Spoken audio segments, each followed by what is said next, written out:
Hi guys! Bagong video na naman po ang aking hatid para sa inyong lahat. Nandito kami ngayon sa Little Chef Bear Bin Mahmoud area at dito kami kakain ng hotpot. Since malamig na ang panahon ngayon, nagdesisyon kami na mag-hotpot na lang po kami.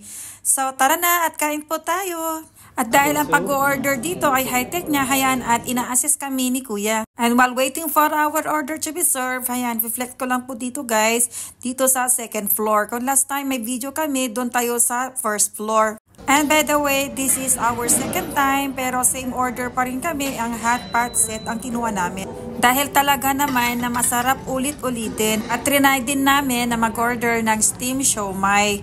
So, 3 pieces lang yata yun guys. At dahil Little Chef Bear ang pangalan ng restaurant na ito, pagpasok mo pa lang, bubungad sa'yo ang malaking teddy bear. Sa second floor, eto naman po ang mga iba't ibang klase ng teddy bears na naka-display. So, ang gaganda talaga. O, diba? Habang inaantay mo mga orders mo, mapapatingin ka talaga sa dami ng mga teddy bears na naka-display hanggang sa wall nila. At dito naman ako nagagandahan sa Lucky Plant na ito. Lucky Plant ba ang tawag yan guys? Nandito tayo ngayon sa second floor, kaya flex ko lang guys yung hagdanan pababa sa may first floor or sa may entrance area. At heto na si Kuya, sinuserve na yung in-order namin na drinks as usual, Coca-Cola for me and water for him. O, tama na muna, flex ko lang din ang pagmumukha ko, hindi halatang gutom yan guys. Pa-smile lang, pero sabi ng tiyan niya, grrr. At tatawa naman talaga ako sa grrr na yan. Anyway, nandito na si Kuya at binigyan na nila ang aming order na hotpot set. Ang ating dalawang klaseng soup na isang tom yum flavor at saka ano ba yung isa? Basta nakalimutan ko na guys.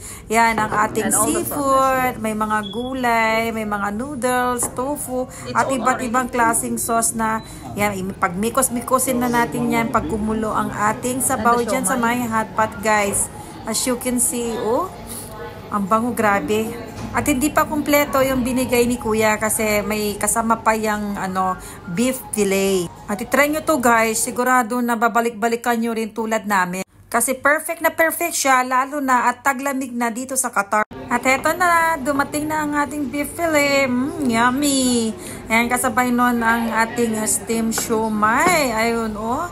So, pinapapabuksan ko yan. Tingnan natin, guys. Yun, umuusok pa talaga. So, this is our first time to try siomai here. Hindi na ako makapagantay, guys, na kumulo yung mga sabaw namin. Kaya nilagay ko na yung mga sauce at iba pang mga sangkap dyan. And one eternity later, fast forward guys, ayan, busog-lusog na naman ang mga tao. As you can see, sabaw na lang talaga ang natira dyan, oh. And this is my second video here at Little Chef Bear. Kung nagustuhan niyo ang video na to guys, please don't forget to give me a thumbs up. Hanggang sa sunod na video guys, bye!